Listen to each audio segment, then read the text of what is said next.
ಓಯ್, good morning. ಚೆನ್ನಾಗಿ ನಿದ್ದೆ ಮಾಡಿದ್ದ?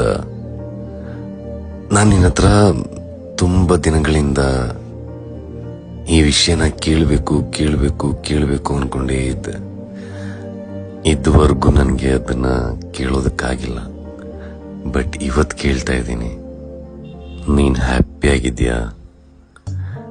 ಎಲ್ರೂ ನಮ್ಮನ್ನ ಅವ್ರವ್ರ ಸಂತೋಷಕ್ಕೋಸ್ಕರ ಯೂಸ್ ಮಾಡ್ಕೊಳ್ತಾರೆ ಹೊರತು ನೀನ್ ಹ್ಯಾಪಿ ಆಗಿದ್ಯಾ ಅಂತ ಯಾರು ಯಾವತ್ತೂ ಕೇಳಲ್ಲ. ಮೈಟ್ ಬಿ ನೀನ್ ಕೇಳಿರ್ಬೋದು, ಬಟ್ ಅದಕ್ಕೆ ಆನ್ಸರ್ ನಾನು ಹ್ಯಾಪಿ ಆಗಿದ್ದೀನಿ ಅಂತ ಒಂದು ಫೇಸ್ ಮಾಸ್ಕ್ ಹಾಕೊಂಡು ಹೇಳ್ಬಿಡ್ತಾರೆ.